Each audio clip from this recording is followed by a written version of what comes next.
दोस्तों, अब इस देश में दलितों की दुनिया बदलनी शुरू हो चुकी है। जिस दलित समाज के लोगों के बारे में न जाने क्या क्या तरीके से परसेप्शन और र्यूमर लोग फैलाने की कोशिश करते हैं, आज उन तमाम जातिवादी के लोगों के ऊपर तमाचा मारने का काम इस देश के न्यायपालिका ने किया है। आपको बता दूं दोस्तों कि एक के बाद एक इस देश के जातिवादी, मनुवादी और सामंती सोच के लोगों को जवाब देने का काम इस देश के शोषित शोषित वंचित और हाशिए पर खड़े समाज के जितने सारे लोग हैं वो कर रहे हैं। आपको बता दूं दोस्तों कि आज का दिन पूरे देश भर के लोगों के लिए, खासकर अगर बात करें बहुजन समाज के लोगों के लिए, दलित समाज के लोगों के लिए, आज का दिन दोस्तों खास का दिन है। आज दोस्तों किसी पर्व और त्योहार से कम का दिन नहीं है। दोस्तों आपको बता दूं कि देश का सबसे उच्च न्यायालय होता है सर्वोच्च न्यायालय, जिसको सुप्रीम कोर्ट कहते हैं।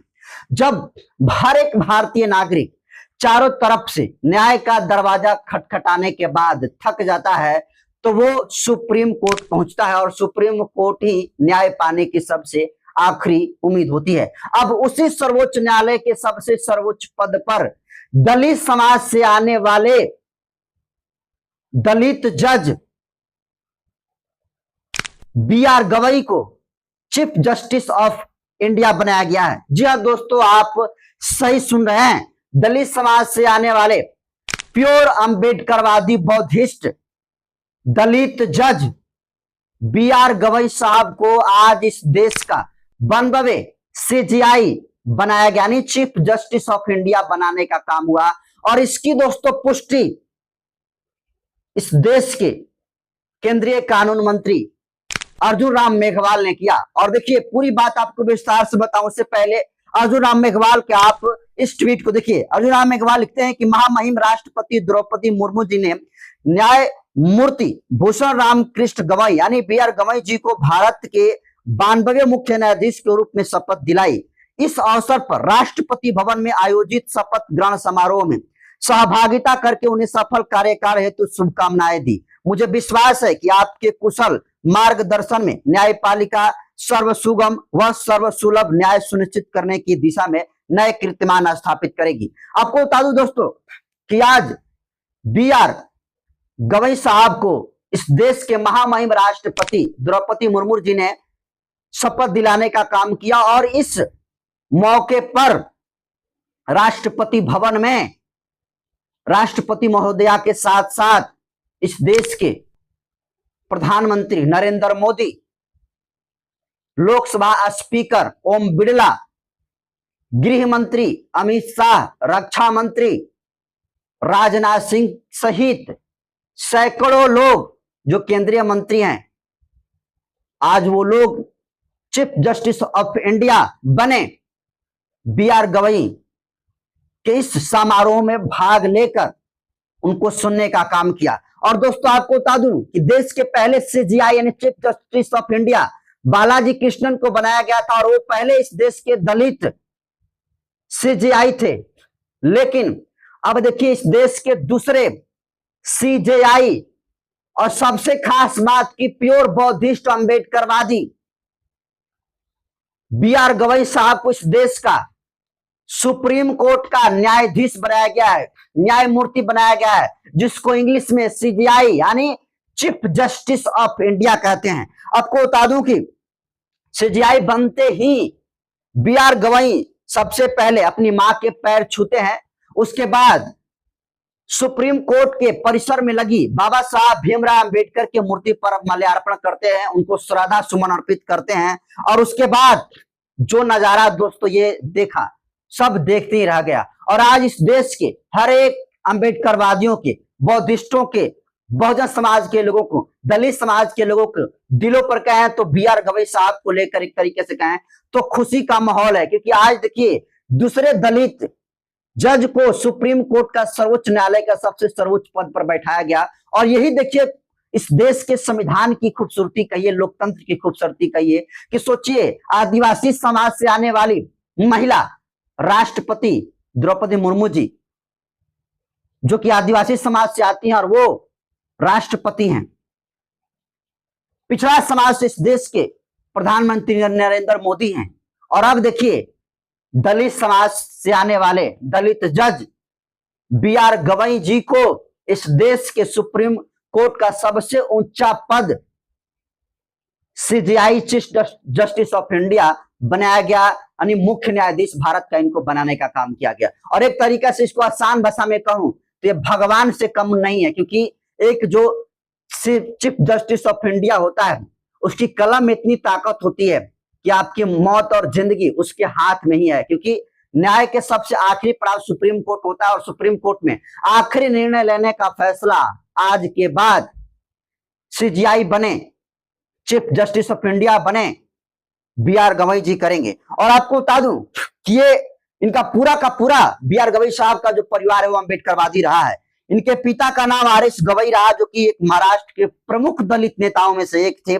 इसके अलावा बाबा साहब भीमराव अम्बेडकर की जो party Republican of party India थी, आरपीआई जिसको कहते हैं, उस पार्टी के ये प्रमुख सदस्य भी थे और एक दलित नेता के तौर पर ये जो महाराष्ट्र है, महाराष्ट्र में अपना पकड़ भी बनाने का काम किया। लेकिन जरा सोचिए और कल्पना करिए दोस्तों कि आज 92वें राष्ट्रपति, आज 92वें सीजीआई बने, चीफ जस्टिस ऑफ इंडिया बने बी आर गवई साहब को राष्ट्रपति भवन में जिस तरीके से राष्ट्रपति महोदय ने शपथ दिलाने का काम किया, आज पूरे देश भर के बहुजन समाज के लोगों का, दलित समाज के लोगों का छाती चौड़ा हो गया और होनी भी चाहिए। और एक तरीके से कहें दोस्तों, ये माहौल और ये दिन एक तरीके से कहें तो दलितों के लिए, इस देश के बहुजन समाज के लोगों के लिए पर्व और त्योहार से कम नहीं है। क्योंकि सोचिए, इस देश में एक रिपोर्ट के मुताबिक अधिकतर लोग एससी और ओबीसी समाज के लोग जेलों में बंद हैं। और जेलों में वो इसलिए बंद है क्योंकि इस देश की कार्य प्रणाली, न्यायिक जो प्रणाली है, वो सही दिशा में काम नहीं करती है। क्योंकि उस पद पर आज तक देखें तो जो जिनकी विचारधारा सोशल जस्टिस की नहीं रही है, आज तक वही अधिकतर लोग सीजीआई बनने का काम किया और सही दिशा में वो काम नहीं किए। लेकिन आज जिस तरीके से इनके एक न्यायिक अनुभव और विद्वता से इनको न्यायिक अनुभव, लंबा न्यायिक अनुभव रहा है बी आर गवई साहब का, उनके न्यायपालिका को एक नया दिशा देने के लिए आज उनको मुख्य न्यायाधीश सुप्रीम कोर्ट का बनाया गया। और पूरे देश भर के लोगों की नजर आज से बी आर गवई साहब पर टिकी रहेगी। लेकिन देखिए, किन वजहों से आखिर बी आर गवई जी को, जो कि प्योर बौद्धिस्ट, प्योर अम्बेडकरवादी हैं, उनको किस वजह से बनाया गया? तो देखिए, अगर इनके थोड़ा बहुत काम के ऊपर प्रयास करें तो देखिए, 1987 में बॉम्बे हाई कोर्ट में वकालत किए, 2000 में बॉम्बे हाई कोर्ट में जज बने, 2019 में ये 24 मई को बने सुप्रीम कोर्ट के ये जस्टिस बनाए गए थे, यानी जज बनाए गए थे। 2019 में 370 पर केंद्र सरकार का फैसला बरकरार रखने का काम इन्होंने किया। 2024 में चुनावी बॉन्ड को रद्द करने का फैसला इन्होंने ही सुनाया। 2025-23 नवंबर को रिटायरमेंट जो है ये किए। उसके अलावा 700 से अधिक ज्यादा बेंचों का ये हिस्सा रहे, 300 से अधिक फैसले को ये लिख चुके हैं। और सोचिए, इतना इनका एक न्यायिक अनुभव जो है बी आर गवई साहब का रहा है। और ये इसी वजह से एक लंबा इनका जो न्यायिक अनुभव है, कार्य करने का जो सही तरीका है, एक निष्पक्षता जो इन्होंने दिखाने का काम किया और न्यूट्रल तरीका से जो अब तक ये जिन जिन हाई कोर्ट में जज रहे उनमें फैसला सुनाने का काम किया। और आज इन तमाम लंबा न्यायिक अनुभव होने की वजह से ही आज इस देश के 92वें मुख्य न्यायाधीश के पद पर, चीफ जस्टिस ऑफ इंडिया के पद पर, सीजीआई के पद पर दलित समाज से आने वाले, महाराष्ट्र से बिलोंग करने वाले, प्योर बौद्धिस्ट, प्योर अम्बेडकरवादी, बहुजन विचारधारा सोच के दलित जज को इस देश के सबसे उच्च न्यायपालिका, जिसको सुप्रीम कोर्ट कहते हैं, आज उस सुप्रीम कोर्ट का सबसे सर्वोच्च पद सीजीआई ने चीफ जस्टिस ऑफ इंडिया बनाने का काम हुआ। और देखिए, केजी बालाकृष्णन प्रमुख पहले जो है दलित सीजीआई थे और वो भी कुछ उस तरीके से काम नहीं कर पाए। लेकिन आज जिस तरीके से कहीं ना कहीं न्यायिक व्यवस्था पर हमेशा से सवाल उठता रहा है कि इस देश में जब तक न्याय प्रक्रिया स्वच्छ और ट्रांसपेरेंसी नहीं होगी, तब तक इस देश के एससी ओबीसी समाज के लोगों के पक्ष में फैसला नहीं सुनाया जाएगा। क्योंकि इस देश में हर किसी, अगर कोई जॉब कोई व्यक्ति कोई करता है तो उसकी एक क्वालिफिकेशन होती है, उसको बनने के लिए आर तय होती है। अगर किसी को अगर डीएम बनना होता है तो उसको यूपीएससी का परीक्षा क्रैक करना पड़ता है, उसके बाद उसका इंटरव्यू होता है, मेंस होता है, उसके बाद कई चरणों से गुजरने के बाद उस व्यक्ति के अंदर जब टैलेंट हो जाता है और व्यक्ति तमाम चुनौतियों का सामना करके अपने आप को सही साबित कर देता है तो उसे वो पद मिल जाता है। लेकिन इस देश के न्यायपालिका में जज बनने के लिए कोई क्वालिफिकेशन नहीं है, सीजीआई बनने के लिए कोई क्वालिफिकेशन नहीं है।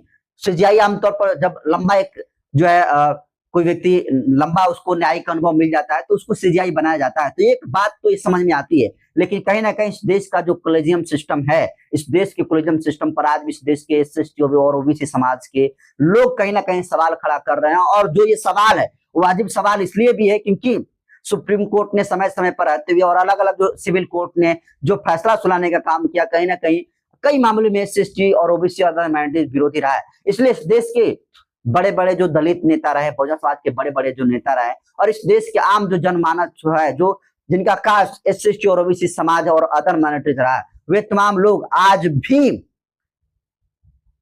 कॉलेजियम सिस्टम को खत्म करने की मांग कर रहे हैं। लेकिन आज छोड़िए, आज कॉलेजियम सिस्टम की तो बात नहीं करेंगे। आज इस देश के पूरे दलित समाज से आने वाले दलित जज बी.आर. गवई साहब को इस देश के सबसे उच्च न्यायपालिका सुप्रीम कोर्ट सर्वोच्च न्यायालय का मुख्य न्यायाधीश बनाने का काम किया। और इसको लेकर देखिए आज इस मौके पर जिस तरीके से इस देश के एक से बड़े ताकतवर नेता उनके राष्ट्रपति भवन में सभा समारोह में शपथ समारोह में शामिल हुए, कहीं ना कहीं आज इस देश के सबसे लोकतंत्र की खूबसूरती और संविधान की खूबसूरती सामने निकल कर आई है। तो दोस्तों आज पूरे देश भर के बहुजन समाज के लोगों के लिए, दलित समाज के लोगों के लिए कहीं ना कहीं खुशी का माहौल है कि आज इस देश के सबसे सर्वोच्च पद पर एक दलित समाज से आने वाले व्यक्ति को जो है सीजीआई बनाया गया, चीफ जस्टिस ऑफ इंडिया बनाया गया। और जरा सोचिए और कल्पना करिए कि इस देश में एक के बाद एक जातिवादी मानसिकता के लोगों को दलित समाज के लोग लगातार झटका देने का काम कर रहे हैं। अभी आपने देखा कि किस तरीके से दलित समाज से आने वाली जो महिला अधिकारी थी विंग कमांडर व्यमिका सिंह ने करारा जवाब देने का काम इस देश के जातिवादियों को किया था। सुफिया कुरैशी जो कि कर्नल थी, उन्होंने इस देश के जातिवादियों को जवाब देने का काम किया। और अभी वो जवाब देने वाला जो मामला था वो ठंडा ही नहीं हुआ था, लेकिन आज 14 मई को 92 सीजीआई के पद पर दलित समाज से आने वाले शुद्ध अंबेडकरवादी पौधिस्ट बी.आर. गवई साहब को बनाया गया। और ये पहले से सुप्रीम कोर्ट के सीजीआई हैं जो अंबेडकरवादी विचारधारा से लैस हैं, बौद्धिस्ट विचारधारा से लैस हैं। तो दोस्तों आपको क्या लगता है कि जो इनका लंबा अनुभव रहा है, क्या एक लगता है कि इनको सीजीआई बनने के बाद एक नया मुकाम हासिल करेंगे, जिस तरीके से पूरे देश भर के लोगों की नजर इन पर टिकी हुई है? क्या आपको लगता है कि आज इस तरीके से 92वें सीजीआई के पद के रूप में ये शपथ लिए तो कहीं ना कहीं एक लोगों को उम्मीद है कि न्यायपालिका की दिशा में एक नई दिशा मिलेगी, न्यायपालिका में एक नई दिशा जो देने का काम है वो बी.आर. गवई साहब करेंगे? तो आपको क्या लगता है, आप इसको किस रूप में देखते हैं? कमेंट कर दीजिए।